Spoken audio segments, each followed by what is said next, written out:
Muito boa noite, ouvintes do Junta Médica. Nesta noite de 22 de maio, segunda-feira, 22 graus em Porto Alegre, estamos dando início a mais um Junta Médica, um programa que todas as segundas-feiras reúne 3 especialistas para falar sobre determinado órgão, determinado sistema, para que os nossos ouvintes possam conhecer melhor o seu corpo. Em conhecendo melhor o seu corpo, possam cuidar mais e melhor dele, viver mais e melhor, com mais qualidade de vida. É o que todos nós queremos. Informação é saúde. A boa informação é mais saúde ainda. Quando você se informa, tem gente que não sabia nem onde ficava o seu fígado, não sabia onde ficava, que tamanho era o seu rim. O Junta Médica trouxe tudo isso. E hoje nós vamos falar sobre 2 temas que se relacionam, né? De alguma forma, eles estão lá no início da vida humana, que é a próstata, que é responsável aí pela produção do líquido que vai compor o sêmen, que vai transportar os espermas, e o útero, que é onde é abrigada a vida quando nós todos já estivemos dentro de um útero, né? A menos alguém que tenha sido gerado em proveta. Mas o útero é a nossa casa, a nossa primeira casa. Mas essa glândula, que é a próstata, e esse órgão, que são responsáveis, estão no início da nossa vida, eles podem, se nós não cuidarmos bem deles, se nós não tivermos atenção a eles, eles podem gerar doenças que, infelizmente, podem ser fatais. Câncer de próstata, câncer de útero e outras intercorrências. Para nos ajudar a entender um pouco mais sobre a próstata e sobre o útero, antes nós temos que dizer que o Junta Médica tem o patrocínio exclusivo, pelo menos por enquanto, patrocínio exclusivo, outros novos anunciantes estão chegando, da Hertz, a farmacêutica especialista em Consumer Health, com mais de 200 produtos que você encontra nas farmácias de todo o Brasil. Depois eu vou mostrar alguns produtos da Hertz. Mas hoje nós convidamos a doutora Ana Marcela Aramaio, ginecologista e obstetra, responsável pela medicina fetal da Unidade de Cardiologia do Instituto de Cardiologia do Rio Grande do Sul e também pela ultrassonografia na Clinossom, Clínica de Diagnóstico por Imagem, aqui em Porto Alegre. Temos também a doutora Nadiessa Dornelles Almeida, ginecologista e obstetra, mestre pela PUC e também professora da Escola de Medicina da PUC, onde ela ensina ginecologia e obstetrícia. O doutor Túlio Graziotin, urologista, professor adjunto de urologia da Universidade Federal das Ciências da Saúde de Porto Alegre, membro da American Urological Association e da Sociedade Brasileira de Urologia. Quero dar as boas-vindas aos nossos convidados e hoje vamos ter um programa que vai interessar bastante a homens e mulheres, especialmente na idade que a maioria da nossa audiência é 30 anos adiante, 40 anos adiante, você tem que prestar muita atenção. Boa noite, doutora Nadiessa Almeida, seja bem-vinda. Obrigada, Júlio. Boa noite, gente. Boa noite, doutora Ana Aramaio.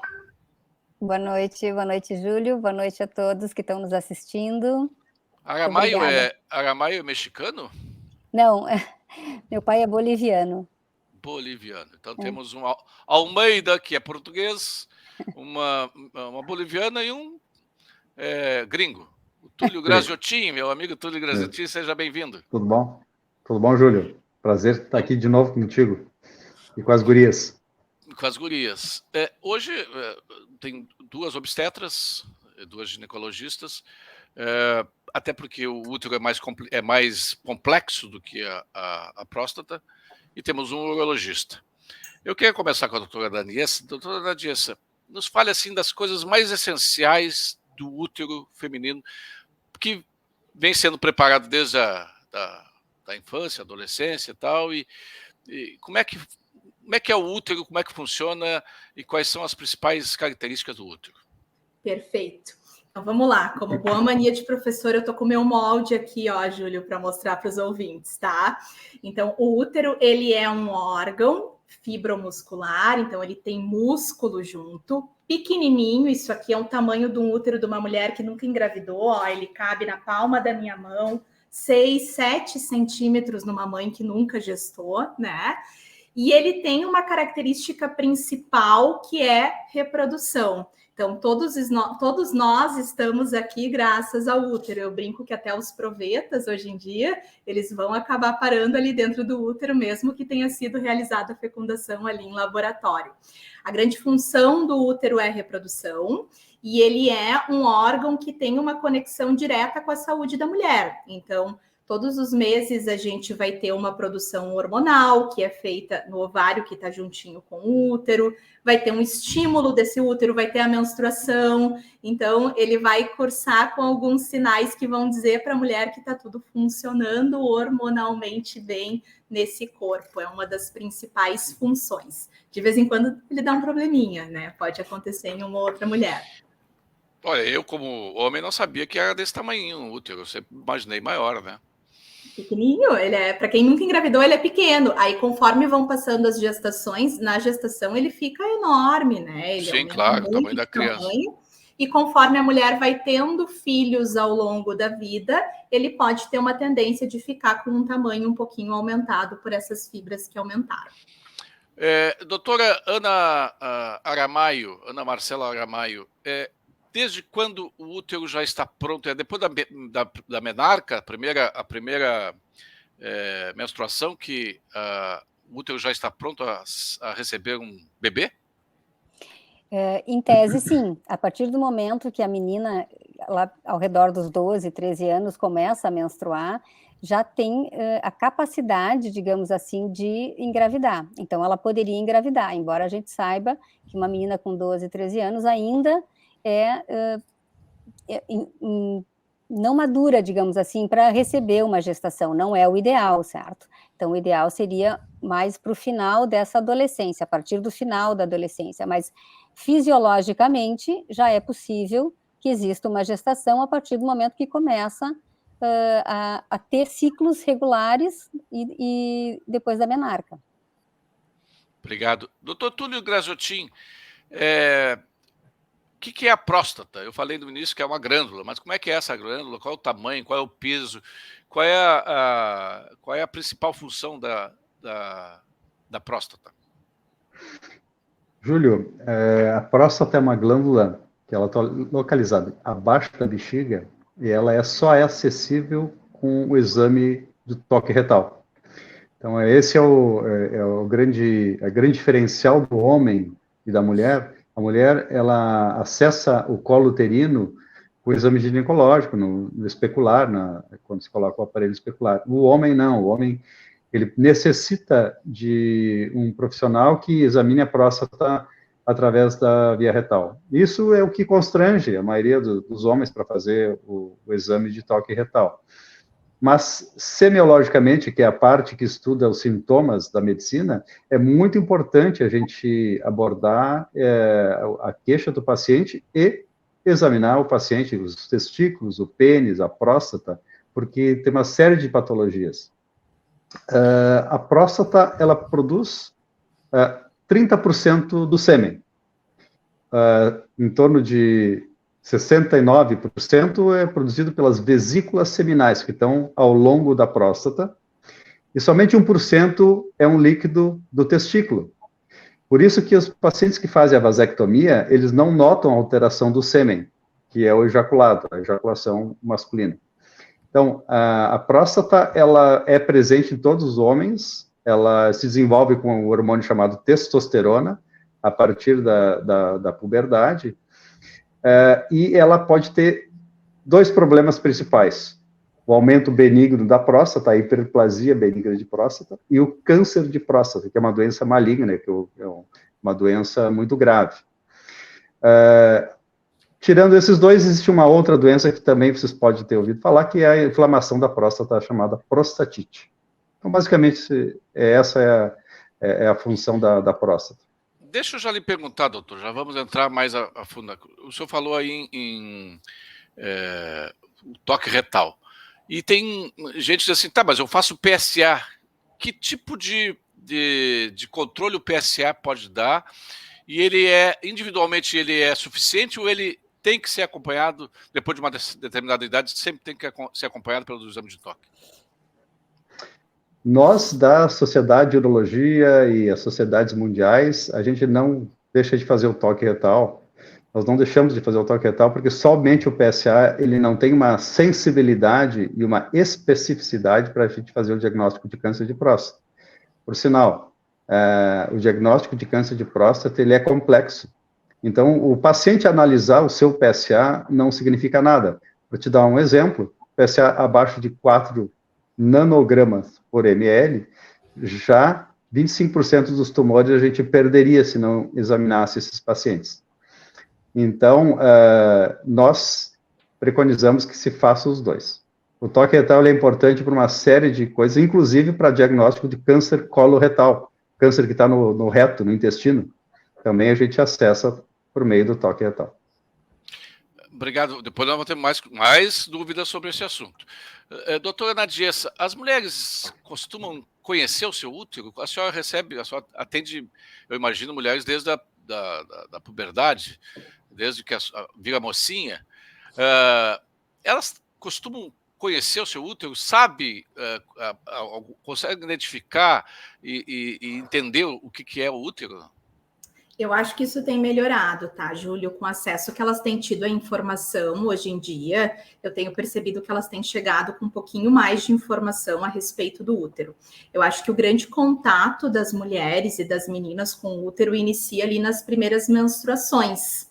Por quê? Porque a mulher vai sentir talvez uma cólica menstrual, vai ter aquela percepção do sangramento. Então, muitas vezes, nesse momento de início da adolescência ali, que está começando esses sintomas, elas ficam um pouco mais curiosas e vão atrás. A minha percepção é que hoje elas têm chegado com um pouquinho mais de conhecimento a respeito, até pelo acesso à informação que a gente tem hoje em dia, tá?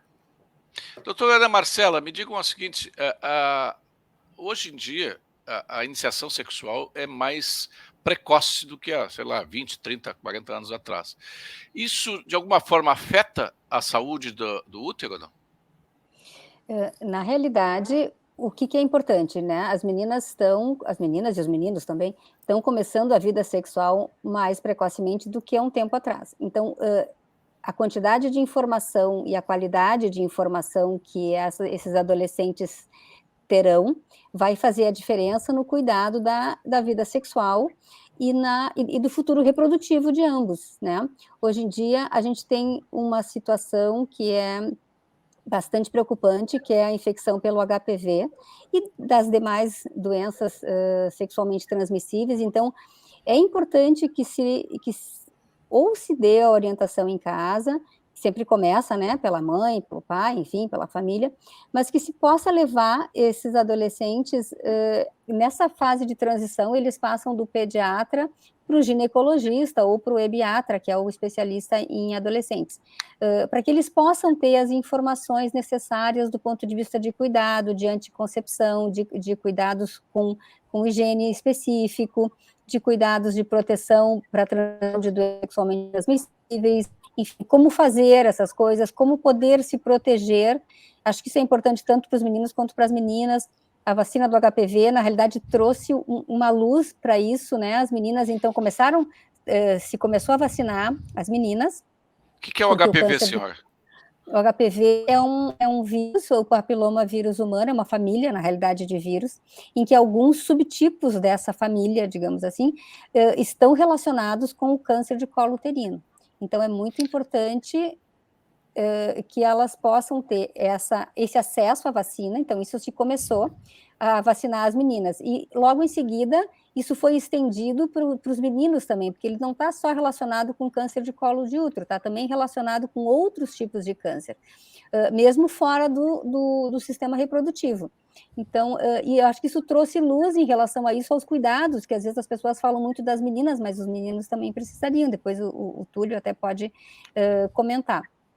Então, ir a um ginecologista, ou a um urologista, ou a um ebiatra, que possa dar essas informações específicas, tanto quanto anticoncepção, né, a proteção da gestação não desejada, quanto a esses cuidados em relação à transmissão de doenças sexualmente transmissíveis. Acho que é bastante importante.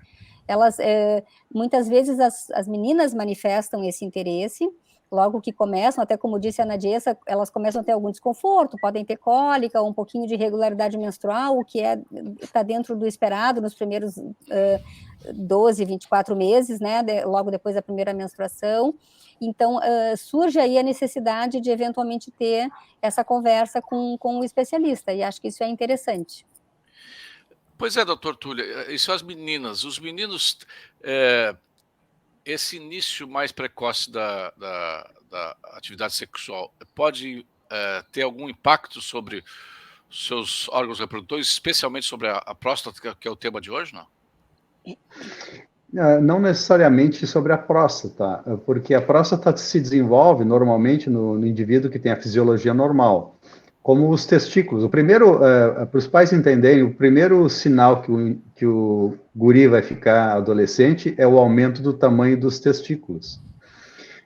E depois segue-se, então, a presença de pelos pubianos, depois mudança da voz, crescimento muito rápido, né, na fase da adolescência, porque o tamanho do testículo é o início da espermatogênese, que depende da testosterona, que é o hormônio masculino. Então, quando começa a aumentar a testosterona, começa a aumentar o testículo e assim vai. A próstata acompanha todo esse processo. Mas eu achei interessante o que a Ana falou em relação aos pais entenderem o que acontece com o adolescente nessa fase, que é a fase que a gente vê, então, gravidez precoce, que a gente vê doenças sexualmente transmissíveis, né? Nós indicamos que os meninos também se vacinem contra o HPV, e eu acho que os pais não devem terceirizar a educação sexual para professor, para orientadores, seja lá quem for, amigos. Os pais têm que ter a noção que pertence à família, à evolução sexual do indivíduo. É uma fase bacana, uma fase onde o corpo começa a mudar, as pessoas começam a se conhecer, e altera-se a parte psicológica. O homem começa a ficar adulto, e a mulher também. Tanto é que a gente vê muita diferença nessa fase de 13 anos, 13, 14 anos, as gurias são mais precoces, elas se desenvolvem mais sexualmente. As gurias podem comentar depois, e a gurizada é meio infantiloide nessa fase. Então a gente... É que parece assim, os pais, percebo muitos pais assim que a vacinação contra o vírus do HPV parece que é quase como uma autorização tácita para iniciar sua atividade sexual, sua vida sexual. E acho que é nisso aí que reside a certa resistência, né? É como a pílula anticoncepcional para adolescente, né? Para as gurias, né? Mas hoje a gente tem que encarar a realidade. As festas estão aí, vocês sabem como é que é o comportamento das pessoas, há uma liberdade sexual maior, e o pior é ter uma gravidez indesejada, ou o pior é ter uma doença sexualmente transmissível, né? Então a gente tem que orientar. Não dá para terceirizar a educação. A gente os médicos podem orientar, mas os pais são responsáveis. Júlio, eu queria só pegar um ponto bem importante que tu falou. Doutora Nadiessa. Do medo dos pais em relação à vacina do HPV antecipar o início da atividade sexual. Eu acho que essa é uma das principais mensagens que a gente tem que passar. A gente tem vários estudos que mostram, isso científico, tá, gente? Que se tu informar adequadamente o adolescente, tu consegue, inclusive, postergar, demorar mais para ele iniciar a atividade sexual.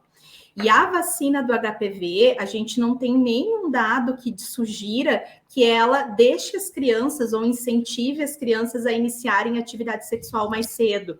Muito pelo contrário, ela é uma vacina que a gente tem que vai proteger essa criança em algum momento da vida de câncer. Câncer de garganta, câncer de vulva, vagina, né, pênis, colo do útero. Então, é uma vacina que a gente tem disponível no SUS, de graça, que o melhor resultado para a imunidade vai ser se for feito entre 9 a 14 anos. Então, é o momento que a gente tem que vacinar, pensando não só em futuro, né, mas naquela criança ter a melhor resposta para a prevenção de câncer que ela possa ter. e não vai antecipar a atividade sexual. Tá certo. Eu quero agradecer aqui, inicialmente, aos nossos ouvintes que já estão conectados, o Alexandre Argachá, o Alfredo Adler, o Demir Bisotto, o Israel Bisotto, o Ricardo Nogueira, psiquiatra Ricardo Nogueira, a Lúcia Lambi, o João Souza, o Nilo Cardoso, o Ivan Kilian, o Gilson, o Sérgio Pinheiro, a Cláudia De Franceschi, o Celso Pereira, a Fernanda Bess, o Cláudio Araújo, o Isaías Teixeira, a Ana Barbosa, o Egídio Farias, a Caroline Castro, Michele Miller, Sandra Paraguaçu, o Heron Ferreira, o Renato Ferreira, a dona Orli Sebem, o Clauber Pires, lá de Belém do Pará, o Ivan Marcelo, o Cleidson Cessegulo, o Ivan Marcelo, o Geraldo Debastiani, o Gilberto Kenning, o Ricardo Silveira, a Márcia Ribeiro, a Luciana Brambila, a Vânia Lofiego, o Daunei Fur, Reinoldo Euclides, o Wilson Mello, a Vera Silva, o Alexandre Appel, a Almeri Castro, Paulo Schmidt, daqui a pouco eu falo mais. Já podem ir mandando as suas perguntas, né? Daqui a pouquinho o Juju já vai abrir para as primeiras perguntas dos nossos ouvintes. Doutora Ana Marcela, quais as principais intercorrências que tem o útero? A gente fica muito preocupado com o câncer, mas afora o câncer, tem outras intercorrências, talvez de menos monta, mas que também devem ocupar a atenção das mulheres? Sim, a gente pode encontrar várias patologias que são benignas, né, diferentemente do câncer, como tu estava dizendo. Uma das mais comuns é a presença de miomas, é uma coisa bastante prevalente em mulheres, independente da idade, independente se são multíparas ou nunca tiveram filhos. Miomas são nódulos da parede muscular do útero, são nódulos habitualmente benignos e que podem causar problemas se crescerem demasiadamente, então podem causar dor ou desconforto, até eventualmente por pressionar a bexiga, por exemplo, ou se eles se localizarem numa posição do útero em que atinja a cavidade uterina. E aí eles podem, durante o período menstrual, causar um sangramento muito abundante ou até sangramentos fora do período menstrual. Então isso é um desconforto, muitas pacientes chegam para fazer ecografia, por exemplo, em função disso, porque tiveram algum sangramento disfuncional ou fora do habitual. Uma outra patologia que é bastante recorrente são pólipos, são nódulos, pequenos nódulozinhos da cavidade, que também podem provocar sangramento ou cólicas durante o período menstrual ou mesmo fora do período menstrual. Então, são duas patologias que são diferentes, têm sintomatologia semelhante e que são diagnosticadas de maneira muito fácil através do ultrassom, por exemplo. É uma coisa que a gente vê com bastante frequência e com uma grande facilidade.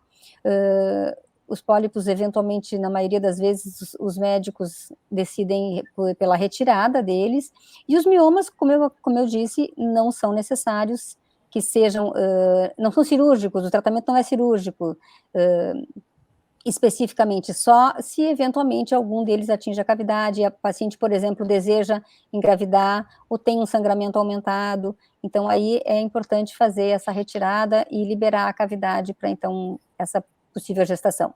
Obrigado, doutora Ana. Doutora Ana Dias, desculpa a minha total ignorância, mas eu acho que eu já ouvi falar em gravidez fora do útero. É possível, a gente chama de gravidez gestação ectópica, tá? Ela pode acontecer quando, em vez de dentro da cavidade do útero, a gestação acontece ou nas trompas, ou até mesmo em algum outro local, ovário, alguma outra topografia, tá? Ela é uma condição que vai cursar muitas vezes com dor, com sangramento. Então, sempre que a mulher está ali com uma suspeita de gestação inicial e tem algum desses sintomas, o ideal é a gente avaliar para poder fazer um ultrassom, poder repetir o exame de sangue e fazer essa avaliação se essa gestação, porventura, está dentro do útero ou não. Mas ela é bem mais rara, tá? O mais comum é que a gestação seja dentro do útero, no local que ela deveria acontecer. E o que é útero retrovertido, doutor? É quando a posição dele, ela fica, em vez de ser viradinha para a parede anterior, fica um pouquinho mais viradinha para a parede posterior. Então, retrovertido, eu brinco que há uma variação da normalidade. Assim como nós somos loiras, morenas e ruivas, os nossos úteros vão ser antevertidos, retrovertidos, e dependendo da posição ali um pouquinho diferente. Mas isso não tem problema nenhum com relação à gestação? Não, mulheres com útero retrovertido engravidam normalmente, do mesmo jeito. Antigamente, doutora, as famílias eram enormes. Eu conheço minha tia tinha 13 filhos, teve 13 gestações, teve gente que tinha 17 gestações. O quanto a gestação pode ser... E hoje tem um ou dois, quando tem dois já é um batalhão dentro de casa, né? O quanto isso afeta ou não a saúde do útero? Então, hoje em dia nós temos, né, a possibilidade aí com uma gama de métodos contraceptivos de escolher muito mais quando nós vamos gestar, quantas vezes e se vamos gestar ao longo da vida, né? Então foi uma coisa que a gente acabou conseguindo com a medicina ao longo dos anos. As gestações de repetição, a gente sabe que sempre que tu tá grávida, tu vai ter pontos positivos e pontos negativos. Vai ter alguns fatores protetores. Por exemplo, mulheres que amamentam têm proteção em relação a câncer de mama. E, em contrapartida, vai ter o risco de uma gestação ao longo dos 9 meses. Então, eu digo que os riscos e os benefícios existem, estando grávida e não estando, e eles vão oscilar numa balança ao longo da vida, né? As nossas mães tinham alguns benefícios, mas também tinham, com um número de filhos maior, algumas questões também na contrabalança.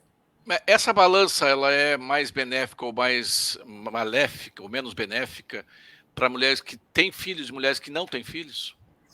Olha, Júlia, eu acho que depende, acho que não tem uma resposta para a tua pergunta, tá? Eu acho que vai do desejo da mulher. Tem mulheres que vão querer ter uma família super longa e que cuidam da sua saúde para isso e que vão poder ter quantos filhos quiserem, né? Enfim, e decidirem nas suas famílias.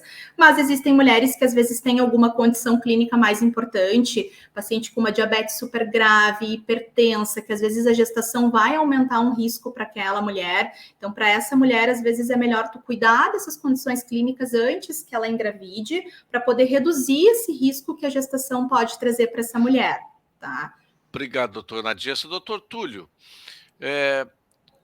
a próstata aumentada, a inflamação, ou até o câncer, eles dão sinais para o paciente, dão um sinal para o homem de que está alguma coisa errada? Quais são os principais sinais, doutor? Na medicina, quando a gente pega uma doença na fase precoce, tanto câncer de mama, câncer de colo uterino, câncer de próstata, o prognóstico é muito melhor. Então, por isso que se faz o rastreamento da doença, que é procurar na fase precoce. A gente não consegue prevenir ainda o câncer de próstata, que a gente consegue detectar precocemente. Então, nessa fase, geralmente é uma fase pré-clínica, não há nenhum sintoma, o paciente não vai sentir nada. Ele simplesmente faz o diagnóstico porque ele vai ao urologista fazer a sua revisão. Funciona a mesma coisa para a ginecologia. Então, por isso que se preconiza que o câncer ele é curável quando a gente tem os tumores na fase pré-clínica, geralmente. Então, na próstata, a resposta é que quase nenhum sintoma, Júlio. Na verdade, existe outra doença que dá muito sintoma no senhor de idade, que é a hiperplasia benigna de próstata. É aquele sujeito que urina com dificuldade, ele urina frequentemente às vezes, e essa frequência quando é de noite, então a gente cai muita qualidade de vida, e pode ter, inclusive, incontinência urinária. Então, esse é o sinal que a próstata está aumentada. A próstata, ela aumenta porque tem uma característica genética na família que faz com que ela aumente. Tanto é que, muitas vezes, os homens mais velhos, os pais, os tios, já tiveram que operar a próstata para retirar essa doença benigna. Isso não é câncer, isso é uma doença benigna na próstata. É um paralelo do mioma, mais ou menos, é o crescimento do útero que dá o mioma, é o crescimento da próstata. Por sinal, Júlio, uma coisa interessante, todos os bebezinhos, quando são formados, né, na fase embrionária, são femininos. Eles vão se tornar masculinos os que têm o Y, que é o cromossomo que vai masculinizar aquela genitália que é dos dois sexos. Tá, isso aí já me dá um problema aqui, doutor. Tu um dia foste mulher. Doutor, o senhor falou o seguinte, ó, que essa expansão da próstata pode gerar incontinência urinária. Mas a extração da próstata também não pode? Pode. Porque então, nós temos dois esfíncteres urinários, que são dois músculos que trabalham para a ejaculação e para a continência urinária. Esses dois músculos, eles, conforme a cirurgia que se faz, um deles deve ser preservado. Se há uma lesão desse músculo durante a cirurgia, por uma intercorrência ou por algum defeito do músculo, o paciente pode ficar incontinente, ele pode perder urina quando se levanta, se movimenta, tosse, espirra. Existe uma outra incontinência que é mais frequente, que é a urge-incontinência, aquele paciente que tem urgência de ir ao banheiro e não dá tempo para chegar até o banheiro. Então, ele tem incontinência com essa urgência. Isso acontece tanto nos homens como nas mulheres. Essa urge-incontinência geralmente é um problema de obstrução da próstata, ou a bexiga que não está funcionando direito. A bexiga só tem uma função, é reservatório. É aquele reservatório... É a caixa d'água. Como? A caixa d'água. Exatamente. E quando socialmente a gente quer urinar, então o cérebro manda um aviso e a pessoa procura o banheiro e esvazia a bexiga. Quando ela perde essa capacidade de reservatório, começam os sintomas. Obrigado, doutor. Quero também dar o alô aqui para o nosso Juarez Almeida, que entrou, o Ari Alcântara, lá de Brasília, o Roberto Marshall, o Thiago Santos, o Carlos Chiran, o Paulo Roberto, a Irene Vobeto, o Agnaldo Gonçalves. Já vou passar para as perguntas aqui. Doutor, aproveitando que o senhor... Não é consulta, viu, pessoal? Senão tem que passar o número da Unimed aí. Mas aqui, ó, uma linha geral, doutor. O paciente aqui, o Arno Natchigal, pergunta assim, o meu PSA está subindo. Ele já até fala, está em 4,29 e tal, e o PSA livre está 0,91. O que é o PSA e o PSA livre? A primeira pergunta que o tio Júlio faz. Mas aí ele pergunta assim, ó, se ele deve fazer biópsia. Primeira coisa, acho que deve fazer o exame, né?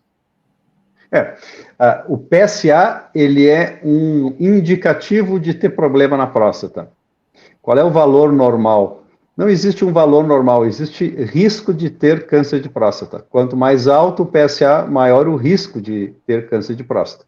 Vamos destrinchar um pouco. O que é o PSA? O PSA é uma proteína importante para liquefazer o coágulo seminal. Quando o homem ejacula, a primeira coisa forma um coágulo, porque tem acidez na vagina. Então, para proteger os espermatozoides, forma esse coágulo. E o PSA é uma das proteínas que liquefaz aquele coágulo para o espermatozoide procurar o óvulo. Então, no sêmen tem muito PSA. No sangue tem pouco, nanograma por ml. Então, quando há um leve aumento do PSA, tem algum problema. Pode ser infecção, que é a chamada prostatite, pode ser hiperplasia benigna de próstata, que é uma doença benigna, que é um crescimento que começa aos 40 anos e depois vai dar sintoma aí pelos 60, 70 anos, ou pode ser câncer de próstata. O câncer de próstata é uma doença grave. Existem alguns tumores de próstata que não são muito graves, mas existem tumores de próstata que vão levar o paciente à morte. Então, para a gente destrinchar isso como uma doença heterogênea, a gente tem que fazer uma biópsia da próstata para saber que tipo de tumor e se é tumor. Normalmente, hoje, a gente faz o toque retal, faz o PSA, e na dúvida o paciente vai fazer uma ressonância magnética. E a ressonância magnética vai apontar os locais. Nós temos até uma coisa parecida com a ginecologia, as mulheres fazem a mamografia e tem o BIRADS, que é uma classificação quanto ao risco de câncer de mama. E na próstata nós temos o PIRADS, que é uma classificação também. Quanto mais próximo de 5 PIRADS, maior a chance de ser câncer de próstata. E daí se biopsia para saber o que está acontecendo. Então, essa é o caminho para se investigar as doenças da próstata. Obrigado, doutor Túlio. Eu vou começar as perguntas aqui dos nossos ouvintes. Essa aqui já foi a do Arnon Natchigalan, mas aqui vamos ver. Pergunta, a Michele Miller pergunta, a doutora Ana Marcela Aramaio, pergunta sobre reposição hormonal é realmente necessária? É fato ou fake que a reposição hormonal deixa o organismo mais suscetível a câncer de mama, principalmente? Na realidade, assim, quando as pacientes entram na menopausa, a produção hormonal endógena termina, certo? Então, a gente vai ter uma necessidade, ou uma ausência, digamos assim, desses hormônios, que são os hormônios femininos, estrogênio e progesterona. Algumas pacientes passam por esse período de uma forma muito mais sintomática. Então, a qualidade de vida começa a cair. O que acontece? Elas podem ter alterações de humor, podem ter alterações de sono, que são muito importantes em algumas pacientes, podem ter os famosos calorões, né, os fogachos. Então, essas pacientes perdem qualidade de vida. Essas são as pacientes que mais vão procurar, na realidade, pela reposição hormonal. Mas a gente tem que lembrar que não é só isso, né, porque isso é só, entre aspas, porque às vezes a gente precisa entender que também elas vão aumentar risco, por exemplo, para doenças cardiovasculares, pela diminuição ou ausência a partir daquele momento da proteção que os hormônios femininos conferiam a isso. Então, aumenta a chance de perda de massa óssea com maior rapidez, aumenta a chance de doenças cardiovasculares. Hoje em dia, né, as mulheres têm um risco cardiovascular igual ao dos homens a partir do momento em que elas entram na menopausa. Então, isso tudo tem que ser levado em consideração. Terapia de reposição hormonal é uma coisa que a gente faz individualizada para cada paciente. Cada paciente vai ter a sua necessidade e o seu risco. Existe um aumento de risco para câncer de mama naquelas pacientes que têm fatores de risco para câncer de mama. Então, e às vezes isso pode também variar de acordo com o tipo de reposição hormonal que a gente usa. Hoje em dia a gente tem muita coisa à disposição e muitas formas de usar esses hormônios. Então, cada paciente vai precisar sentar com o seu ginecologista, com o seu médico assistente, para discutir, primeiro, a real necessidade e quais são os riscos, e a partir daí pesar custo-benefício. Como quase tudo na medicina, a gente tem custo-benefício. Tem que ver o que ela pretende, qual é a expectativa dela e qual é a real necessidade de fazer essa reposição. Não é obrigatório para todo mundo, não é indicado para todo mundo e não é contraindicado para todo mundo. Cada paciente vai ter o seu percentual de indicação e de risco que deve ser calculado com o médico que acompanha. Obrigado, doutora Ana. Doutora Nadiessa, aqui a pergunta: mioma fora do útero aos 52 anos é recomendável operar? Pergunta o Ivan Marcelo. Depende se essa mulher ela está com algum sintoma relacionado a esse útero. Quando a gente tem os miomas, eles podem estar em várias localizações no útero, né? E uma das localizações, a gente chama nessa partezinha de fora aqui, que é um mioma subseroso, ele pode estar comprimindo algum órgão, pode estar causando dor, pode estar apertando bexiga e causar algum sintoma urinário. Então, a indicação da cirurgia não vai ser para todas as mulheres que têm mioma, como a Ana já comentou. Depende do sintoma que essa paciente está apresentando, do tamanho desse mioma, né? E se a gente tiver alguma indicação, a paciente está muito sintomática, está com dor, está com sintoma urinário, aí sim a gente opera. Então a resposta é depende. O Clauber Pires pergunta assim: devido à superalimentação dos dias atuais, muitas meninas menstruam cedo, até os 9 anos. Não sei se isso tem a ver com a alimentação, mas enfim. Uma menina assim pode engravidar e terá uma gravidez saudável? Então, como a Ana comentou antes, a partir do momento que a menina começa a menstruar, ela já tem a possibilidade, sim, de engravidar. Mas o que a gente sabe, e isso já está muito robusto nos dados que a gente tem.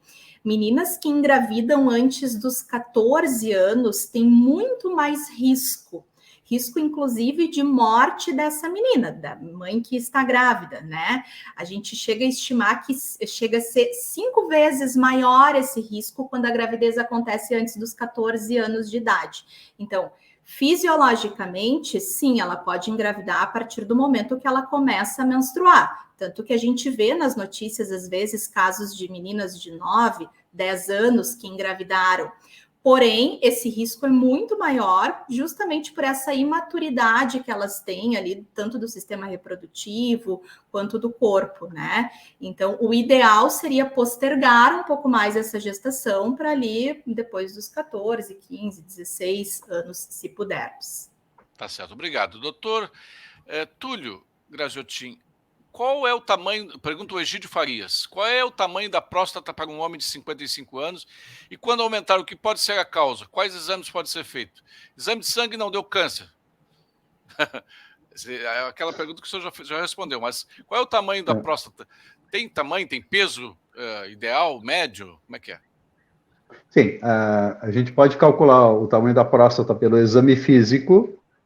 Vou mostrar aqui para vocês aqui, deixa eu ver aqui onde é que está. Quando a gente ensina o estudante de medicina, a gente pede para o estudante de medicina fazer assim com o dedo, e o exame da próstata tem essa consistência quando é a consistência dita normal ou hiperplásica. E o câncer de próstata, ele teria a consistência desse ossinho aqui, ó, que é um nódulo endurecido. Por isso que ele é importante, o toque. E a gente calcula também em relação ao número de polpas polpas digitais que a gente palpa, cada polpa mais ou menos em torno de 10 a 15 gramas.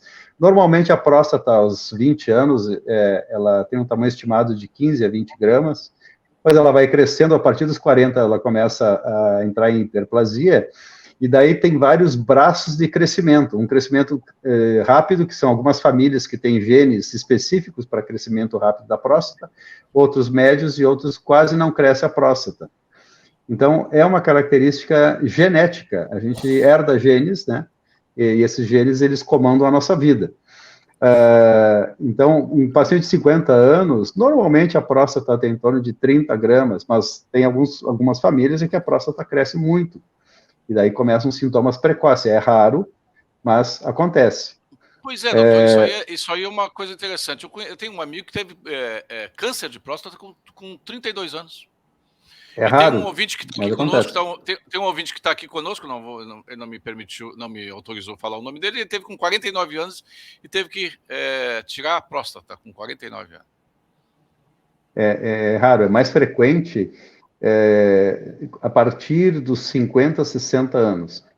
Agora, existem indivíduos altos, existem indivíduos médios e indivíduos baixos. Então, essa distribuição na população também acontece nas doenças do ser humano. Existem alguns que vão ter uma idade precoce, às vezes tumores agressivos e que não vão ter até sobrevida. Mas normalmente não acontece isso. Então, assim, o indivíduo que tem história na família de câncer de próstata, uma forte história na família, com pais, tios, né? Nos Estados Unidos, a raça negra, que a gente não sabe no Brasil, porque não temos estatística, esses indivíduos devem começar entre 40 e 45 anos as revisões da próstata. Indivíduos normais, que não têm história a partir, então, dos 45, 50 anos. Certo? Doutor, essa é a recomendação das sociedades. O Alexandre Appel, o jornalista, pergunta: as farmácias estão vendendo gotas prostáticas, isso funciona?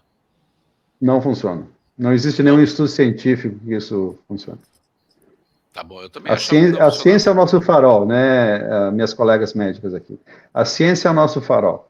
A gente tem o médico, ele tem a obrigação de fazer a leitura dos artigos científicos e conhecer a ciência, o métier da ciência, e traduzir isso para o paciente. Até porque o nome da nossa atividade médica se chama consulta médica. Os pacientes vão consultar o médico para saber o que devem fazer. Então, o médico tem a obrigação científica e obrigação moral, inclusive, ética, de transmitir as informações que são realmente importantes. É que às vezes tem ciência com C cedilha e ciência com cifrão, né? S cifrão. Pelos vistos. Doutora Nadiessa, a Caroline diz assim, os coletores menstruais ajudaram muito a conhecer a própria menstruação. O que é isso? Decifra para nós. Perfeito. A sorte de estar no consultório, ó.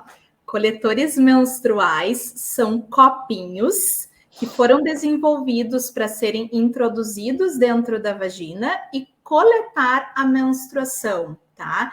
Então, a ideia deles é que eles fiquem dentro da vagina, coletem o sangue menstrual e a menina, a mulher, a cada um determinado número de horas, retire o coletor e despreze esse sangue, lava o copinho e reintroduz.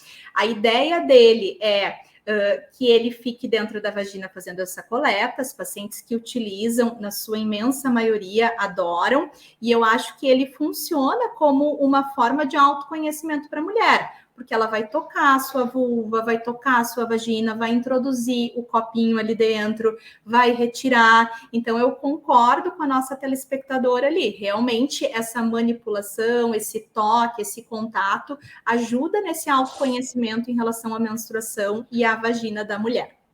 Doutora, é um assunto até meio polêmico, mas aqui, o nosso ouvinte, o Apple, diz o seguinte, que ele, quando ele morou na Bahia, ele tinha um professor lá, um médico, que defendia que as mulheres deveriam tomar pílula direto, sempre, porque evita a TPM, corrimentos e outros efeitos indesejáveis. O que a senhora acha sobre isso? Vou responder o Apple com uma brincadeira, tá? Uma provocação carinhosa. Júlio, qual é o melhor time do Rio Grande do Sul?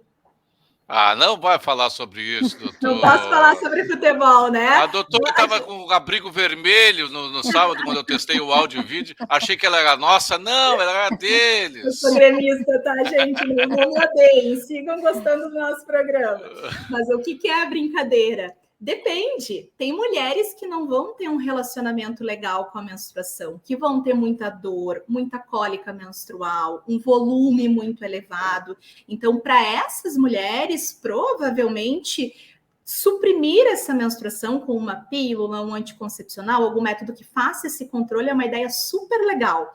Entretanto, a gente tem um outro grupo de mulheres, eu brinco, né, gremistas e colorados, que vai gostar da menstruação. Tem mulheres que ficam extremamente ansiosas se não olham que estão menstruadas e têm, né, ali a menstruação todos os meses, que gostam da oscilação do ciclo menstrual. O ciclo menstrual oscilando tem coisas legais para muitas mulheres, né, de autoconhecimento. Então, a resposta é, o que aquela mulher quer? Aqui no consultório eu tenho 50-50. 50% das mulheres não querem menstruar, e a gente consegue, hoje em dia, com a medicina, métodos que suprimem essa menstruação, né?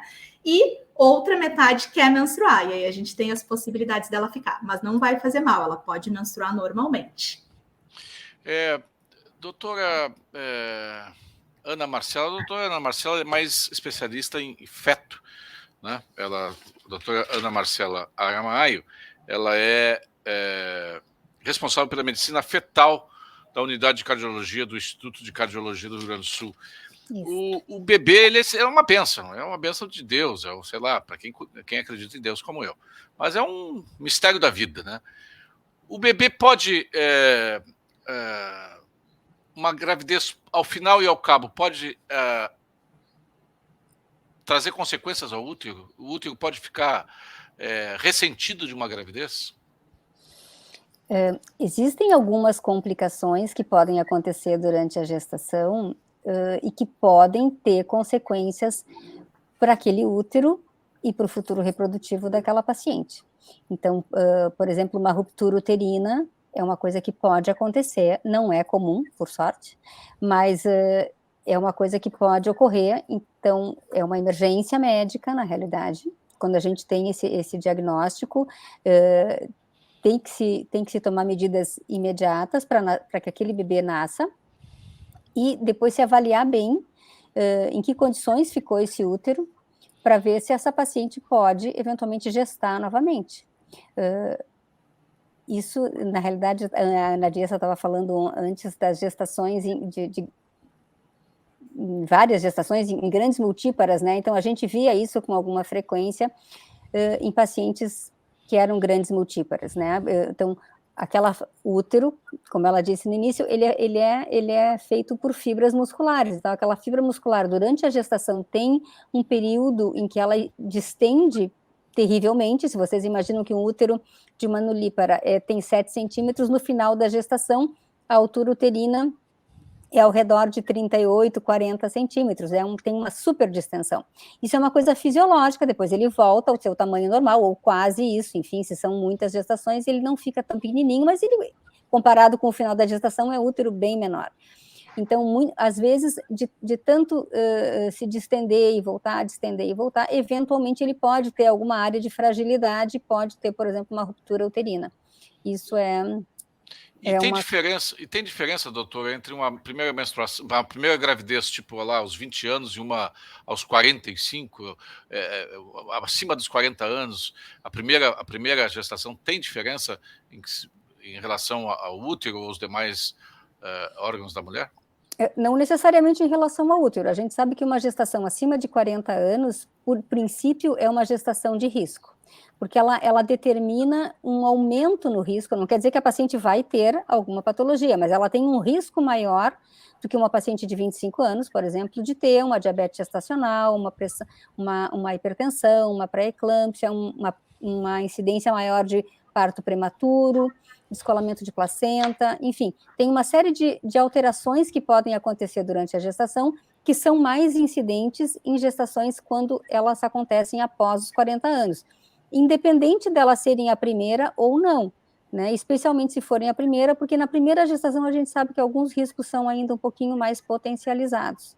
Então, hoje em dia, a gente vê com muito mais frequência pacientes na faixa dos 40, 40 e poucos engravidando do que a gente via há 30 anos atrás, por exemplo. A gestação ficou postergada mais adiante em função da vida moderna, das coisas profissionais, que as mulheres, enfim, dão prioridade num primeiro momento, e deixam a gestação, até porque a gente tem como fazer esses cuidados de uma maneira mais eficiente hoje do que era há um tempo atrás, há 30, 40, 50 anos atrás. Então, a gente tem muito mais ferramentas para cuidar dessa gestação hoje em dia do que tinha antes. Então, uma coisa levou a outra e acaba que a gente vê com muito mais frequência pacientes na faixa dos 40, 45 anos engravidando do que era antes. Claro, a gente sabe que as chances de uma gestação espontânea vão diminuindo ao longo do tempo, mas as chances de complicações maternas e fetais, porque a gente também tem complicações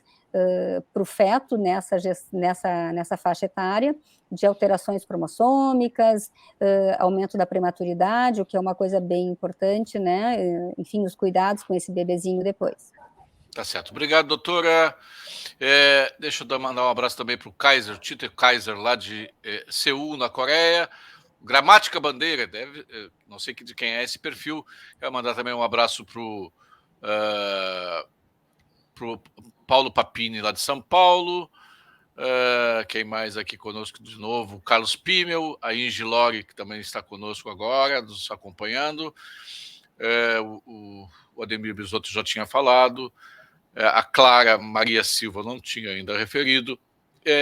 Eu vou fazer um rápido anúncio de alguns produtos aqui do meu patrocinador, a Hertz, que é uma empresa séria, há mais de 60 anos no mercado farmacêutico do Brasil. E, enquanto isso, vocês querem mandar ainda uma última pergunta, rapidinho, especialmente as mulheres. Tem um monte de pergunta aqui para o homem. O homem está mais animado para fazer pergunta. Até porque o homem quer se esquivar de tudo quanto é jeito no exame de toque. Então, ele quer saber se tem uma alternativa, como é que faz. Então, as meninas mandem mais perguntas aí, e nós já vamos encaminhando já para o final, já embicando para o final. Eu quero indicar, o tio Júlio tem usado o Supravit Homem, suplemento alimentar em comprimidos revestido.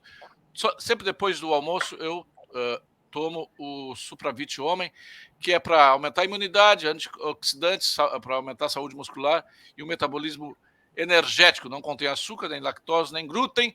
Tem o mesmo para as mulheres, aí que ajuda nos ossos, músculos. Sabemos que as mulheres têm maior problema de osteoporose, 75% dos casos de osteoporose são mulheres, segundo nós aprendemos no Junta Médica de Ossos, cabelos, peles e unha e metabolismo energético, o Supravit mulher. Para quem já está numa idade mais provecta, usa a dentadura, tem aí o Dental Fix, que é a fórmula ultraadesiva dura até 12 horas esse creme fixador de dentaduras da Hertz. E também, para quem, especialmente eu tenho usado bastante porque eu uso muito tela, eu passo boa parte do meu dia na frente do computador, então os olhos tendem a ficar secos. Então, para ressecamento, ardência, irritação dos olhos, usar o Optorcare, que ele é um lubrificante oftálmico, ele é estéril, ele não afeta nada o seu olho, apenas uma lágrima a mais, né? Ajuda na lacrimação dos seus olhos. Doutor Graziotin, aqui as perguntas mais... Tem aqui, ó, uma pergunta aqui que eu achei interessante. Ao pular o Kaiser, o Tito Kaiser lá da Coreia do Sul, a do Norte ele não tem acesso à internet. Ao pular na piscina e os pés batem no fundo, um desconforto na região abaixo do escroto. É normal? Sempre tive isso. Mas tu sempre pula na piscina de pedra com os pés. Júlio, não tem uma doença com esse sintoma. Eu desconheço, a não ser que ele tenha alguma inflamação nos testículos, ou uma inflamação na glândula que coleta o espermatozoide, nós chamamos de epidídimo. Então, às vezes, alguns pacientes têm dor na região escrotal, ou perineal, às vezes, né? E podem ter alguma alteração na região da bolsa escrotal. Uma coisa interessante, a inervação e a leitura do cérebro para saber dos sintomas da região genital, ela não é tão precisa como o que a gente tem na ponta dos dedos ou na face, porque a representação no cérebro dessa região é atípica. É mais ou menos como a gente ter aquele paciente que está com infarto e está com dor no braço, né, e não dor no coração, vamos dizer assim. Então, às vezes tem alguns sintomas que a gente não consegue saber de onde é que vem. E isso é um problema mesmo para o consórcio. O João Luiz Pereira pergunta se sente dor ao ejacular. Uhum. Esse é um sintoma que tem que ser pesquisada, a chamada prostatite, a inflamação ou com infecção da próstata. Às vezes até o ejaculado fica com coloração vermelha, né, com sangue. E isso tem que ser investigado, né, se ele não tem uma alteração da próstata, ou, eventualmente, alguma alteração da vesícula seminal, que é uma glândula que está junto à próstata, que pode dar alguma alteração também. Mas isso tem que ser investigado. Última pergunta para o senhor, que nós já estamos encerrando, doutor. O Agnaldo Gonçalves. É possível fazer algum exame de próstata confiável sem ser o de toque? Ele quer escapar. Normalmente a gente bota assim uma musiquinha adequada para fazer o exame de toque, né, gente? Uma meia-luz. Uma meia-luz. Mas o exame de toque, ele não é obrigatório. Isso é importante o paciente entender, que ele não tem que ter vergonha de ir no urologista, porque ele não quer fazer o toque retal. Se não quiser, esse é um país livre. A pessoa não pode ser submetida a nenhuma espécie de tortura, né, Júlio? Então, ele vai ao urologista, nós vamos aconselhar ele, conforme o PSA, e conforme a história familiar dele, de câncer de próstata, e, eventualmente, se tivermos alguma dúvida, ele vai ter que fazer uma ressonância magnética, daí sim. Obrigado, doutor Túlio Graziotin, pela sua generosidade em estar conosco nessa noite. Doutora Nadiessa, o recado final da senhora para as mulheres que estão nos ouvindo. Meu recado final existem coisas que vocês podem fazer que cuidam do útero de vocês, então, e das filhas, né, de vocês. Então, vacinem as suas filhas dos 9 aos 14 anos para HPV no Sistema Único de Saúde. Pratiquem atividade física, né, cuidar peso, obesidade, reduz risco de câncer de endométrio, que é um tipo de câncer de útero. Se possível, evitem tabagismo, tenham hábitos saudáveis e fiquem atentas a qualquer sintoma, um sangramento que não era o que estava acontecendo, mulheres que já entraram na menopausa e começam a sangrar do nada, né? Dores muito fortes, procurem atendimento médico se vocês tiverem algum desses sintomas. Essa é a minha mensagem. Obrigado, doutora Nadiessa. Eu quero agradecer também aqui ao Egon Breitenbach, ao José Roberto, que esteve conosco. Tem muita gente que está na live, mas não manda nenhum recadinho ali, não tem como saber, né? Se você não foi citado ainda, o João Souza conosco. Quero mandar um abraço para a dona Orli Sebem, lá de Arvorezinha, que faz questão de acompanhar o programa, a dona Almeri Castro, lá de Passo Fundo. Doutora Ana Marcela, alguma coisa que a gente não tenha dito que seja importante às meninas e mulheres que estão nos assistindo e que vão nos assistir, porque o programa fica aí no arquivo do YouTube. Aliás, a propósito, você não se inscreveu ainda, vai ali inscrever-se no canal. Logo abaixo do vídeo ali tem escrito em preto ali, inscreva-se no canal. Doutor, alguma coisa que precisa ser dito que não foi dito ainda, doutor? Acho que falando um pouquinho sobre o que o Grajotin já disse, a Nadiessa também, os cuidados que a gente tem que ter com saúde servem para todos, né? Homens, mulheres, meninas, adolescentes, adultos, enfim, todas as idades. Quanto mais a gente se conhece, mais a gente é capaz de se cuidar. Então, fazer os exames de rotina, os exames de rastreio das doenças é o mais importante. Fazer um exame não impede que a gente tenha alguma doença, mas detectar essa doença precocemente, seja qualquer uma, é sempre mais fácil de manejar, mais fácil de tratar e mais efetivo o tratamento. Então, a gente tem muito mais chance de curar cânceres, por exemplo, quando eles são detectados precocemente, levados ao tratamento precocemente. Acho que isso é o grande mobilizador, assim, da imensa maioria dos médicos hoje em dia, é tentar fazer diagnósticos precoces e encaminhar esses pacientes para os seus tratamentos específicos. Então, fazer visitas ao médico, fazer os exames de rotina, isso acho que é fundamental para todos nós. Obrigado, doutora. Só para encerrar, o Facas Artesanais, não sei quem está no perfil do Facas Artesanais, está brincando aqui com o Túlio Grajotin. Vivemos num país livre, tio Júlio. Bom, até a terceira página, pelo menos por enquanto, né? A Rosane Paz, o Geraldo Nunes, quem mais aí conosco? É isso aí. Quero agradecer. Volto a dizer para você, vai ali, inscreve no canal, recomenda, se você não mandou o link para os seus amigos, parentes, foi um baita programa, isso é de extrema utilidade pública, o que o doutor Túlio, a doutora Ana Marcela e a doutora Nadiessa explicaram para nós hoje. Mande para seus amigos, familiares, porque esse é o objetivo do Junta Médica. Quero agradecer a Hertz, a farmacêutica especialista em Consumer Health, com mais de 200 produtos que você encontra nas farmácias de todo o Brasil. Uma boa noite, um beijo do tio Júlio. Tchau! Tchau, gente. Tchau, obrigada.